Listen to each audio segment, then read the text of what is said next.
Welcome back, everybody. Second round action here at the Strip at the Las Vegas Motor Speedway. About to come your way. And by the way, talking about speed, you need to check out one of the hottest new shows on TV. See how federal agent Lucky Vanis brings in the bad guys with his high-speed, high-tech big rig. Catch 18 Wheels of Justice every Wednesday night at 9 p.m. Eastern and Pacific. It's a part of TNN's Action Wednesdays. Eli Gold, Frank Hawley, Steve Evans, David Grubnick, and Joe Amato about set to go here at Las Vegas.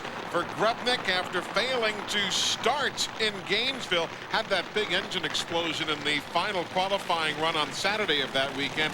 This has been a sweet return to competition. And of course, Joe Amato, currently 4th in the NHRA Winston drag racing points for Top Fuel. This is going to be a real interesting battle. Amato, clearly the favorite here, got off and on the throttle because the car spun the tires in the first round of eliminations and still ran 4.84 seconds, which is about equal to what Grubnick had done earlier in the weekend. So we're looking for Amato. He's taking the other side of the racetrack, opposite of what he did in the first round of competition. I think Amato's the car to watch right now.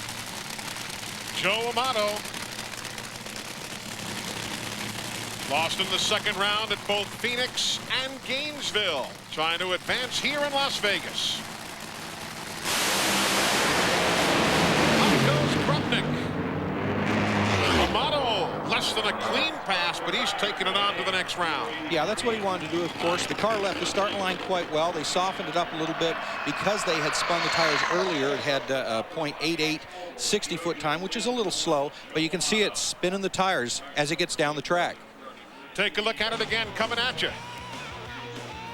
Grubnick, of course, just lost traction immediately. The run was over for him. You can see Amato about 300 or 400 feet down the track fighting to control the car. That's actually smoking the tires. You can see the track, the black strips of rubber on the racetrack. He's not going to be incredibly pleased with the fact that the car spun the tires and slowed down, although they're going to be happy with that round of competition. Frank, back to what we had talked about earlier. How long before a new racetrack, I guess due to the lack of a better term, is cured, becomes a veteran track? You know, some tracks never get good, but I don't suspect that's what's going to happen here.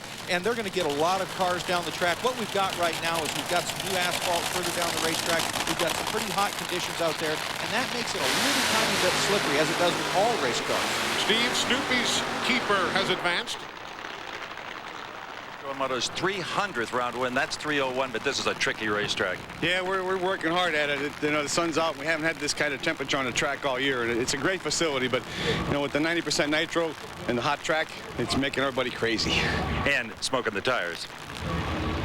Joe Amato said a mouthful as you look at the number 3 man in points, Larry Dixon.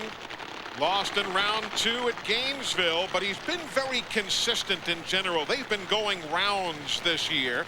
And he'll be facing Corey McLenithan, who is currently 9th in Top Fuel points for NHRA Winston drag racing honors. As he gets set to square off against him, Corey Mack. Last year you saw him win the U.S. Nationals here on TNN Sports. And you know what these crew chiefs are doing is they're watching the cars run before them. They're going to be carefully analyzing the lanes. They're going to say, well, Amato smoked the tires in the middle, so we have to do this. And there are some, although they don't do it often, there are some last-minute adjustments the crew chiefs can make to the timers on the clutch to control how aggressive that car is on the racetrack. So if we see some tire smoke out here consistently, back behind the starting line, there might be some crew chiefs making some last-minute adjustments. Couple of veteran crew chiefs here. Dick LaHaye for Larry Dixon. Wes Cerny for Corey McLenithan. The winner advances to meet Joe Amato.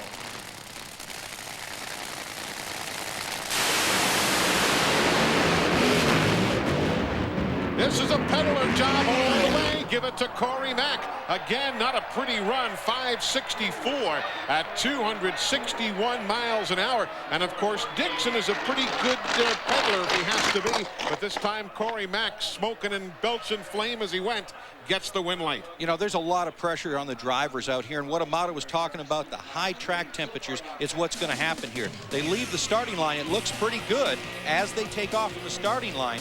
But then we see tire smoke early. Then Dixon's car starts to smoke the tires, drop some cylinders. They're off and on the throttle. Both drivers are very aggressive. just picture driving on ice at over 200 miles an hour. That's what these guys are faced with right now. Very, very difficult driving on this track. Guy on the left of your screen, Corey Mack. See how close he got to the center line? If you go over the line, you're done. You're automatically disqualified. But he stayed on his side of the road as the folks have flocked to the pits and manufacturers midway. Opening day at the Strip in Las Vegas. Getting set to get back to work here at the Strip at the Las Vegas Motor Speedway. It's a magnificent facility that's been built by Bruton Smith, and it's the racetrack where that man, Kenny Bernstein, would love to get back to victory lane. Was winless a year ago, hasn't won since late in 1998. We went behind the wheel with the Bud King to talk about that winless streak.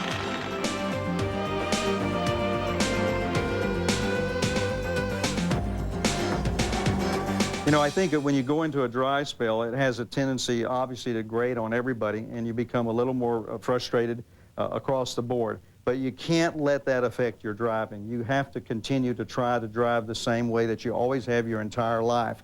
And you hope that mechanically you can keep doing the things that are necessary to win.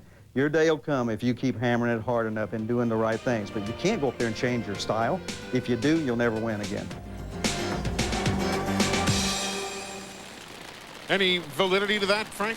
Well, I think that it's going to have a lot to do with Kenny getting back into the winning circle. All the best drivers out there believe consistency is the most important thing. And think back, folks, if you're watching the telecast, or maybe you were down at Gainesville a few weeks ago, 6 runs in a row at Gainesville without smoking the tires. You've got to go those rounds. That's the consistency he was talking about. Yeah, consistency in the race car setup, and also consistency in your mind and how you approach the starting line and what you do in your routine. And that's the kind of stuff that Kenny has to do in order to get back on that winning track. And of course, closest to you, that's the Exide machine driven by that man, Tony Schumacher.